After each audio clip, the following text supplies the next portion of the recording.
சத்தியத்தையும் அறிவீர்கள், சத்தியமே உங்களை விடுதலையாக்கும். கர்த்தராகிய இயேசு கிறிஸ்துவின் இனிய நாமத்தினாலே உங்கள் யாவரையும் வாழ்த்துகிறேன். நாங்கள் வாழ்ந்து கொண்டிருக்கிற இந்த காலம் காலம், கடைசி நிமிடம்.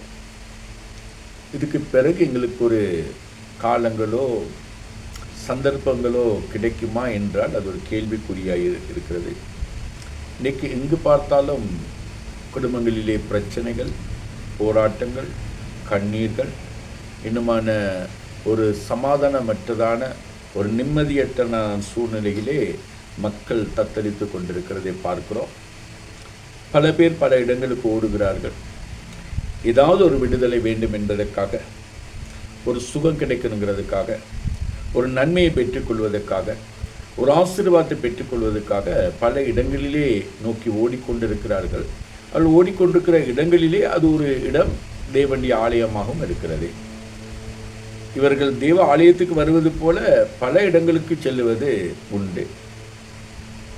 ஆனால் தேவாலயத்துக்கு வரும் பொழுது, ஒரு கிறிஸ்தவ சபைக்கு வரும் பொழுது அப்படி நோக்கம் ஏதாவது ஒரு சுகம் கிடைக்க வேண்டும், ஒரு விடுதலை கிடைக்க வேண்டும், ஒரு ஆசீர்வாதம் கிடைக்க வேண்டும், ஒரு நன்மை கிடைக்க வேண்டும் என்கிறதான அந்த நோக்கத்தை தவிர தங்களோட வாழ்க்கையிலே மாற்றம் உண்டாக வேண்டும் என்பதற்காக அல்ல. தங்களோட வாழ்க்கையிலே ஒரு விமோசனம், ஒரு ரட்சிப்பு பெற வேண்டுங்கிறதான சூழ்நிலையிலே அவர்கள் வருவது குறைவாக இருக்கிறது. இதை குறித்து நாங்கள் சிந்திப்போமையானால் இது கிறிஸ்தவர்களுடைய தவறா அல்லது கிறிஸ்தவர்களை நாடி வருகிறதான ஜனங்களுடைய தவறா என்பதை குறித்து நாங்கள் பட்டிமன்றமே நடத்தலாம்.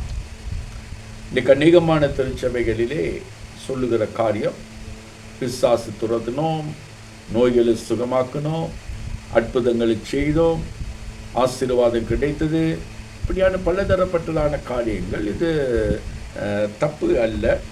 ஏதோ ஒரு வகையில் ஒரு மனுஷனுக்கு ஒரு விடுதலை கிடைக்கிறது. ஆனால் தேவன் எதிர்பார்க்கிறதான விடுதலை, உங்களுடைய வாழ்க்கையிலேயே ஒரு முழுமையான சந்தோஷம், சமாதானம், ஒரு சரீர சுகம், இன்னுமான குடும்பத்தில் நிம்மதியான வாழ்க்கை பெற வேண்டுமேயானால் வேதத்தின் பிரகாரமாக நீங்கள் செய்ய வேண்டிய ஒரு காரியம், மனம் திரும்பி நீங்கள் குணப்பெறலாம். மனம் திரும்பி நீங்கள் குணப்பட்டு அதன் மூலமாக பெறுகிற ரட்சிப்பிலே பிரியமான தேவ ஜனங்களே, நீங்கள் எதிர்பார்க்கிற சகலம் அதில் உண்டு. அப்போஸ்தலர் 3வது அதிகாரத்திலே 20வது வசனத்தில் நாங்கள் இப்படியாக நாங்கள் வாசிக்கிறோம், உங்கள் பாவங்கள் நிவர்த்தி செய்யப்படும் பொருட்டு நீங்கள் மனம் திரும்பி குணப்படுங்கள். இந்த வார்த்தையை அப்போஸ்தலர் பேதுரு விசுவாசத்தோடு, ஒரு அனுபவத்தோடு அங்கே கூறுகிறது நாங்கள் பார்க்கிறோம். காரணம், பேதுருடைய காலத்திலும் கூட, பவுல் இருந்த காலத்திலும் கூட, அப்போஸ்தலருடைய காலத்திலும் கூட அநேகமான ஜனங்கள் அங்கே ஆலயத்தை தேடி வந்தார்கள். அப்படி நோக்கம் மனம் திரும்புதல் அல்ல, இது ஒரு இச்சைகள், தங்களுடைய வாழ்க்கையில் ஏதோ ஒரு மேஜிக் நடைபெற வேண்டும் என்பதற்காக. அப்படியானால் அது அவர்களையே ஏமாற்றிக் கொள்வதற்கு காரணமாக இருக்கிறது. எனவே பிரியமான சகோதர சகோதரிகளே, மனம் திரும்புதல் என்பது கிறிஸ்தவத்தின் ஒரு அஸ்திபாரமான உபதேசமாக இருக்கிறது என்பதை நாங்கள் மறந்துவிடக்கூடாது. நீங்கள் மனம் திரும்புதல் இல்லாத வாழ்க்கையிலே சந்தோஷம் இல்லை, சமாதானம் இல்லை. இன்னைக்கு பணம் இருக்கிறவர்களிடத்திலேயே நிம்மதி இல்லை. இன்னைக்கு சுகம் இருக்கிறவருடைய வாழ்க்கையிலே ஒரு சந்தோஷம் இல்லை. ஏதோ ஒரு குறைவு அவளுக்குள்ளே இருக்கிற காரணம் கேட்டால், எங்களுடைய எதிர்பார்ப்பிலே அல்லது எங்களுடைய நோக்கத்திலே நாங்கள் சில தவறுகளை செய்து விடுகிறோம். ஒரு உதாரணத்துக்கு நான் சொல்வேன் என்று சொன்னால், லூக்கா 15வது அதிகாரத்திலே அங்கே இளையகுமாரன் தகப்பனிடத்திலே ஒரு பிரச்சனையை கொடுத்து தன்னுடைய சொத்துக்களை பறித்து கொண்டு அவன் வீட்டை விட்டு வெளியேறுகிறதை நாங்கள் பார்க்கிறோம். தகாத நண்பர்களோடு நட்பை அவர் உண்டாக்கி அதனாலே தன்னுடைய சொத்துக்களை இழந்து, சந்தோஷத்தை இழந்து, தன்னுடைய சமாதானத்தை இழந்தவனாக கடைசியாக பாருங்கள், கைவிடப்பட்ட சூழ்நிலையிலே பன்றியை மேய்க்கிற ஒரு இழிவான தொழிலுக்கு அவன் தள்ளப்பட்டான். இஸ்ரவேலுக்கு இந்த பன்றிகள் சொன்னால் ஒரு அருவருப்பான ஒரு காரியம். பன்றி மேய்க்கிறவன் சொன்னால் அவள் சமுதாயத்தில் தள்ளப்பட்டவர்களாக கணிக்கப்படுகிற அந்த காலத்திலே அவன் இந்த பன்றி மேய்க்கும் பொழுதே அவனுடைய இருதயம் கனத்தது, அவனுடைய இருதயம் துடித்தது, அவனுடைய இருதயம் உடைந்தது.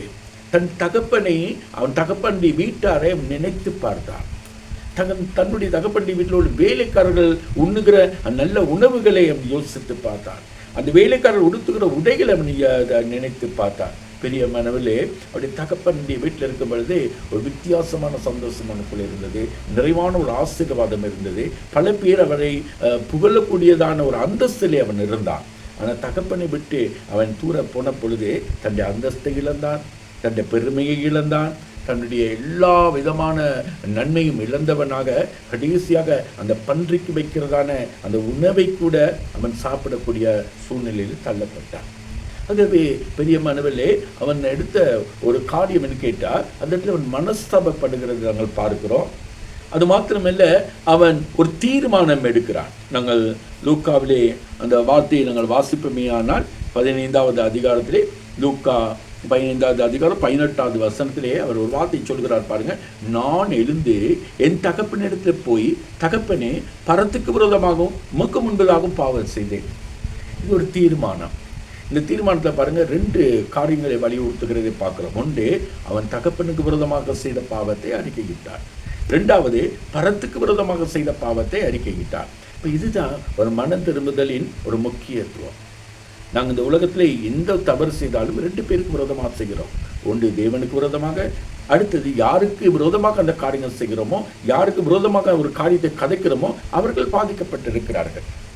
ஆகவே அங்கே அந்த இளைய குமாரன் மனம் திரும்பி அவன் பச்சாத்தாபப்பட்டவனாக ஒரு தீர்மானத்தை எடுக்கிறான். நான் என்னுடைய தகப்பனிடத்தே போவேன்.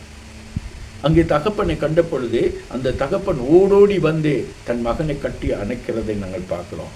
பிரியமானவர்களே, மனம் திரும்பி எங்களுடைய பாவங்களை அறிக்கையிட்டு மனம் திரும்புதல் சொன்ன என்ன என்பதை நாங்கள் தெரிந்து கொள்ள வேண்டும். நீங்கள் ஏற்கனவே ஒரு பிழையான காரியத்தை செய்கிறீர்கள், ஒரு பாவமான காரியத்தை செய்கிறீர்கள், ஒரு பாவத்தில் இருக்கிறீர்கள்.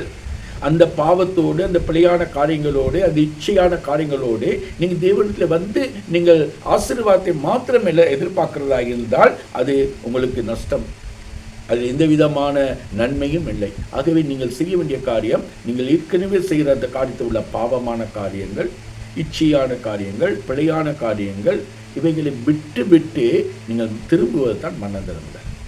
நீங்கள் அவைகளை அப்படியே போட்டுவிட்டு இயேசுவை நோக்கி பாருங்கள். இயேசுவே, இனிமேல் நீரே எனக்கு எல்லாமா இருக்கிறேன்னு சொல்லும் பொழுது கர்த்தர் உங்களை உயர்த்துகிறவராய், அரவணைக்கிறவராய் இருக்கிறார். அந்த இளையகுமாரன் அங்கு ஓடோடி வரும் பொழுது தகப்பன் ஓடோடி சென்று அவனை அரவணைத்து ஒரு பெரிய விருந்தை கொடுத்தான் என்று நாங்கள் பார்க்கிறோம். பெரிய மாணவர்களே, அந்த தகப்பனை விட மேலான தகப்பன், வானத்தையும் பூமியும் படைத்த சர்வ வல்லமையுள்ள தேவன் அவரை ஏங்கிக் கொண்டிருக்கிறார். அவர் கதறி கொண்டிருக்கிறார். வருத்தப்பட்டு பாரச் சுமக்கிறவர்களே, என்னிடத்தில் பாருங்கள் என்று ஒவ்வொரு நிமிடமும் அவரை கூவி அழைத்து கொண்டிருக்கிறார். நாங்கள் ஒரே ஒரு காரியத்தை இன்றைக்கு தீர்மானம் எடுப்போம். என்னுடைய பழைய பாவங்களை, பழைய சுவாவங்களை விட்டு விட்டு மனம் திரும்பி இயேசுவண்டில் திரும்புவோம். கர்த்தர் பெரிய அதிசயங்களை செய்வார். கர்த்தர் தான் உங்கள் யாவரையும் ஆசீர்வதிப்பாராக. நன்றி.